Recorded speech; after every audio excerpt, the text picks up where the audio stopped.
In 279 BC, the Greek king and general Pyrrhus defeated the Roman army at the Battle of Asculum.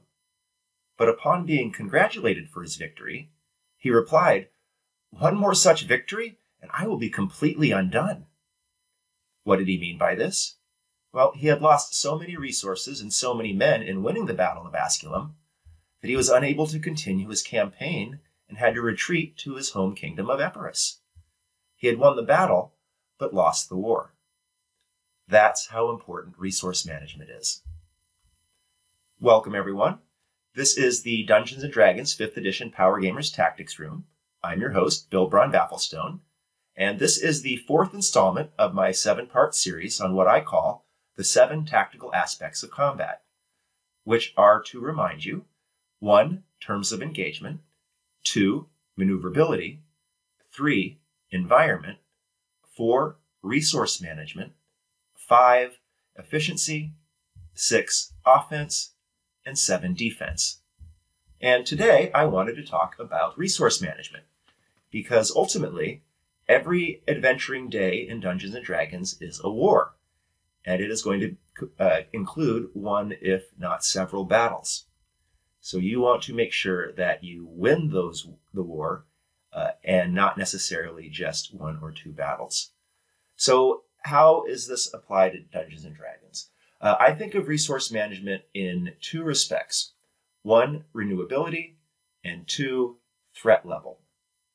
So in terms of renewability, there are 4 levels in this game. You have totally renewable, you have short rest renewable, long rest renewable, and non-renewable. So your totally renewable resources are your cantrips, your weapon attacks, your skills, and certain abilities like the Enchanter's Hypnotic Gaze or Instinctive Charm. These are abilities that you can use over and over, and you'll never run out. Totally renewable.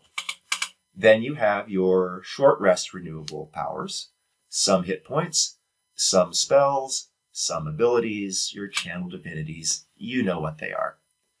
The long rest renewables is pretty much everything. Spells come back, hit points come back, abilities come back. Everything except for non-renewables, which are things like equipment, potions, poisons, scrolls, one-shot items, anything that once you use it, you can't get back. So everyone is going to have resources that fall into these 4 categories.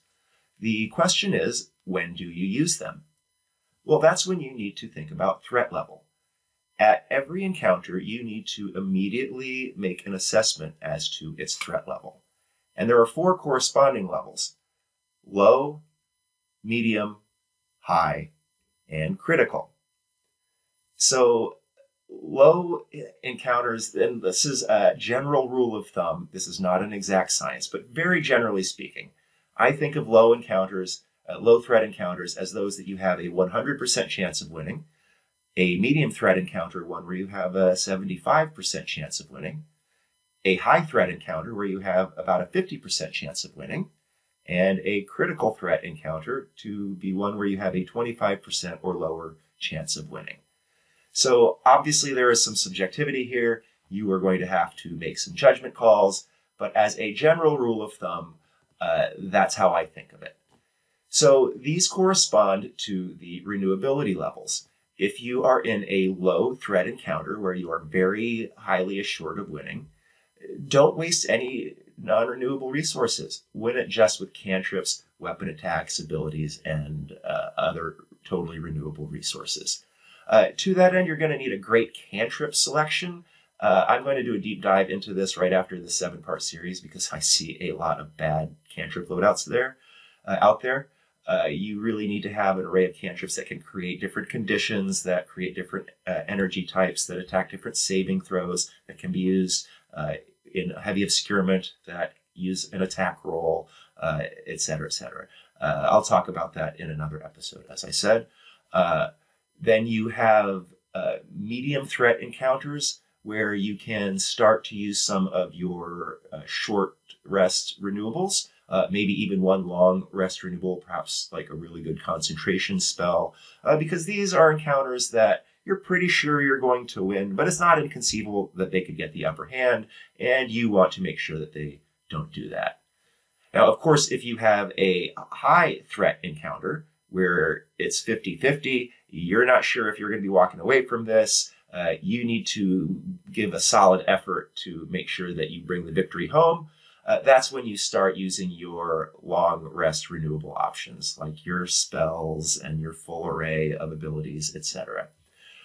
When it really hits the fan and you are in a critical encounter where you could very well be facing a total party kill, that's when you let it all hang out and go all in and start really blowing all of your equipment and poisons and acids and scrolls and all of that stuff. Because survival's on the line, you can't leave anything in the bag. So that's how I generally think about threat levels and how to respond to them with renewables.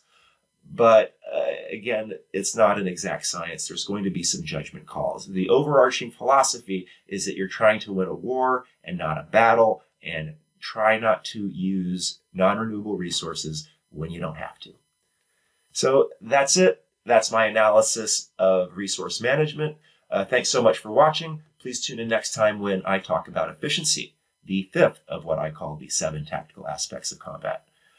Thanks for watching. This has been the Dungeons & Dragons 5th Edition Power Gamers Tactics Room. I'm your host, Bill Bryan Bafflestone. See you next time.